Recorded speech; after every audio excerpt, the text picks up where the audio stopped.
All right, I think we are reaching a point here where gutturally or mentally we realize that our system of government is failing us.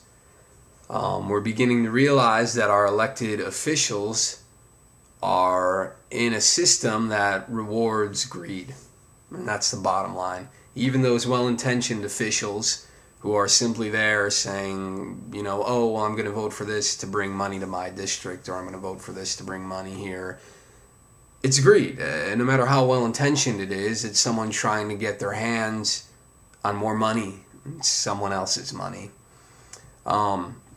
It's just the system, unfortunately, is now set up this way, and I think people are realizing this, and I think people are realizing that something needs to be done. The amount of lobbyists in the last 10 years, I believe, is doubled. There are, I don't know how many more, but an exponential amount more lobbyists than there are politicians, and that is clearly part of the problem. The solution, I think, is smaller government. I don't know how there's any way around that. You think of how things work in your own life, and you are able to best support your family and possibly your friends, and then your money can go outside to your local community and it stays small. But it makes no sense for me to write a check and being in Texas to send it off to California and say, well, here's my money, I want it to do something good, and I'll send it out there and maybe someone will do something good with it. It doesn't make any sense. I have no idea how my money would best benefit those people. And of course it's going to go to some bureaucrat who is supposed to decide, but how does he know? Again, even if he is well-intentioned, I still have to pay him, and I still have to pay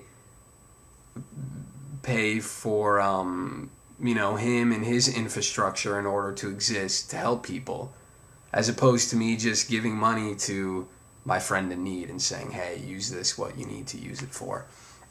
So I don't understand the slippery slope, I guess, of the idea of funding more and more, bigger and bigger government. I think the money gets further away from the people and further away from the truth and further away from the real problem. And the worst part about it is I'm just talking about people who are good intentioned.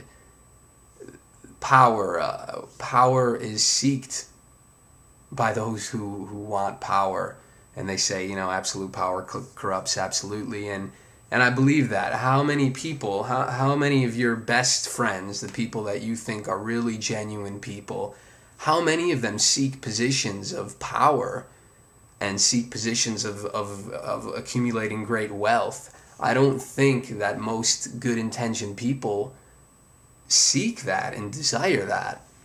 So unfortunately, for example, the TSA, yes, most of these TSA people are probably great workers, but once you have a position where people are able to grope other people at checkpoints, I'm sorry, but there are going to be sick, twisted people who seek that position, and now they're happily groping and showing their power over people, and they're getting off on it. And again, I'm not saying everybody does that, but if there's a position like a government position where you're given power and wealth and authority, like a police officer, they're not all bad, but there are some we know that are just total, they're on power trips.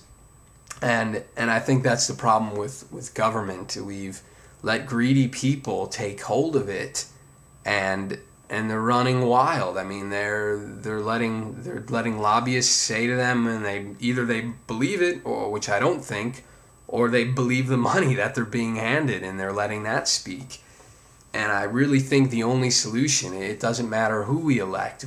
We can try to elect the best people. Of course, that will make a difference. But we also need to just change the scope and the size of government. And we need to realize that power and money, it promotes liberty when it's in your own hands, when it's in the individual's hands. It doesn't make sense to give it away, to give half of your money away. How much income tax do you pay? 30%. Then you pay a sales tax on everything you buy. That's what, 8%, depending where you live, I don't know.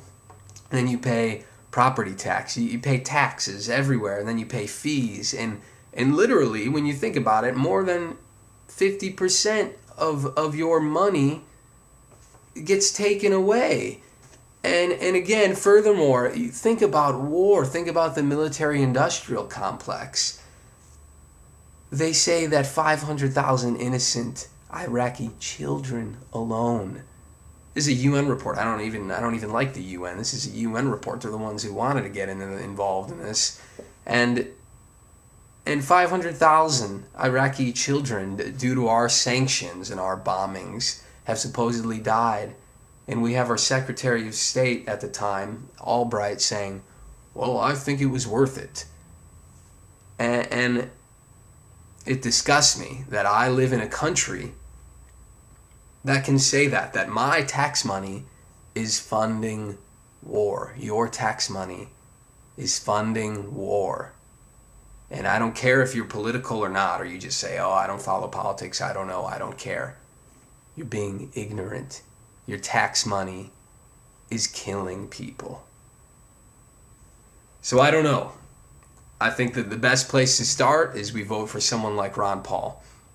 Someone who realizes the insanity of war. You can read his book on foreign policy. He's given so many speeches on the House floor saying how ridiculous it is that we fund both sides of all these conflicts. How we funded, Osama bin Laden.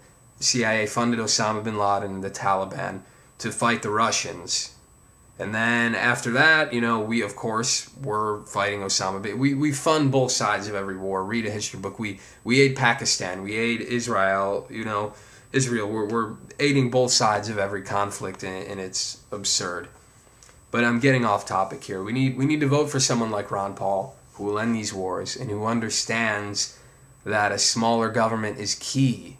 We don't need a government to help each other. If I have a friend in need, a family member in need, I don't need to give my money to the government for them to give it to them. I can give them my money and I can help them.